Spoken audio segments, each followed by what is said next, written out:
Hello, this is Margot Rose of Body Aware Grieving, and I'm going to want to do some written versions of this next topic. It's about supporting a mourner. Two of my friends recently have mentioned that there have been sudden death of somebody close to them. One of my friends, his wife just died at age 31 unexpectedly of a fall of an accident.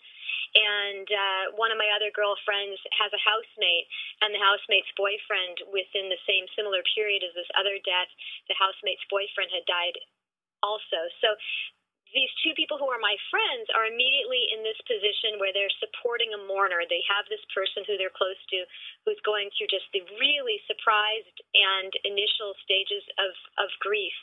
And I wanted to talk a little bit more about some of the suggestions of how to be a supportive person to a primary griever. And I think I would divide it first into three categories.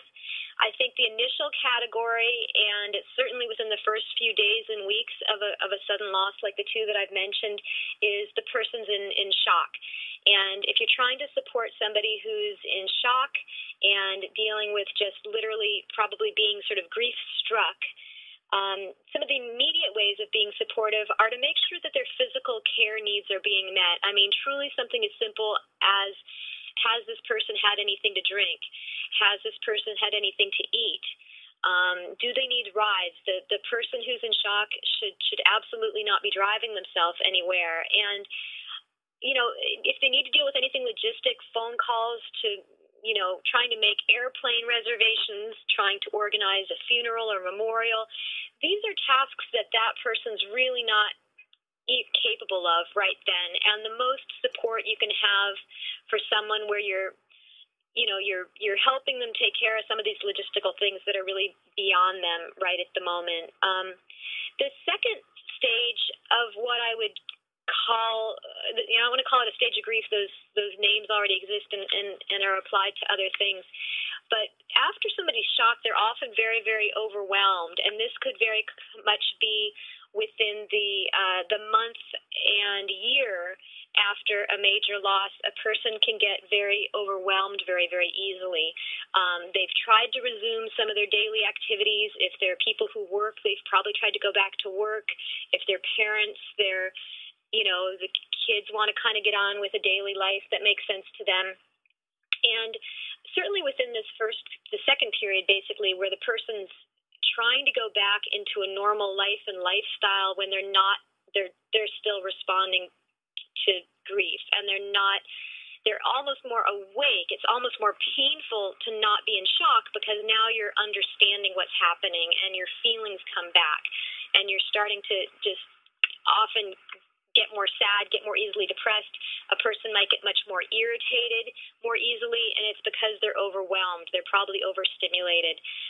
Signs that a person is in this kind of stage, just even small choices might really take forever. If you go to a restaurant with a person and they just can't figure out even what kind of bread to have on a sandwich or something like that, you kind of have an indication that this person's overwhelmed. They're just not as functional as they're used to be. So at that point, part of what's upsetting to people is that their daily responsibilities have resumed when they're not ready for them yet. And so some of the ways to help a griever in this other phase is to really try to take some of their responsibilities off their hands. If you can babysit for them, if they've got kids, and help their kids sort of spend some time with somebody who's not as upset. You know, the kids need to, be with people who are a little more kind of part of daily life and able to get excited about things and happy about things than, this person who's just had a major loss might not be able to produce that kind of, behavior and role modeling of just what a happy moment is like. The kids might need that. Groceries and cooking, it can't be overstated how important healthy nutrition is, and a person might not want to cook. They might not want to be in the kitchen for themselves. And if you can find ways to, do a food rotation program, if you know other people who are friends with them, just ways to get creative, to think that just these ongoing daily things, even laundry and house cleaning, if you have money and you could, and maybe the person who's going through this doesn't have as much money, if you just paid for a cleaning person or a cleaning service, to come in, once a month, a couple times a month. And if that's just one whole category of thing that griever doesn't have to deal with, that would be really, really helpful to them. The other group of things that happens a lot the first year after a loss is there's all this administrative hassle that is just frustrating on a good day. Credit card bills keep coming to the person who's deceased, dealing with insurance, dealing with trying to get money out of different accounts that have been related to retirement funds, different kinds of legal battles, different kinds of probate battles. All those things can be happening in this period when a person's just so raw, and so if somebody can sort of help take over some of these administrative hassles, talking to the insurance company, talking to the different companies where phone bills need to be dealt with, and just all these logistics that the primary griever ideally would not need to deal with. Some of that, it can be extraordinarily difficult to be, referring to someone who's passed away, who's a huge part of your life, and you're on the phone to an insurance company, or, I was losing my mind trying to talk about my sister's, money with regards to ING was just making me nuts. They were making it so complicated to deal with her retirement fund and releasing some of that. And I just needed to get somebody else to deal with it. You just need a cool, calm person to be dealing with, particularly some of the employees at insurance companies and some of these bigger companies. They deal with this all day long. They didn't know the person who died. They deal with this thing all day long, the claims or whatever's happening. So definitely help that person out and take some of those responsibilities off their plate. The next category that is hard is the period where everybody else has kind of moved on to their life a little bit, especially after the first year. Where be aware of this person.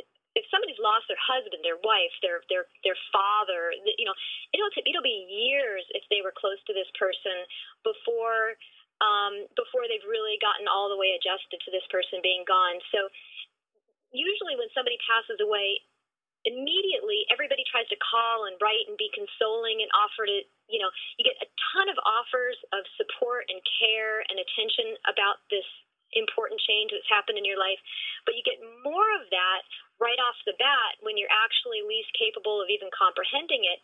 But those kind of empty periods where everyone's sort of gone back to whatever they need to do with their life, those periods can be very, very lonely, and the quiet of it not being a big deal anymore in a lot of people's lives that this change has happened is hard. So some of the other ways in this sort of more distant phase after an actual loss that can be supportive would be helping remember for the next, say, 5 years, if you put it in your calendar, what this person's wedding anniversary was, the birthday of the person they've lost, and the memorial of their death. If for minimum the next 5 years, if you can call them, write them, contact them in advance of these dates, take them out for a meal, take them for a walk, go camping, go hiking, whatever their favorite activities they are. If you can stay supportive of this person long after some of the sort of circus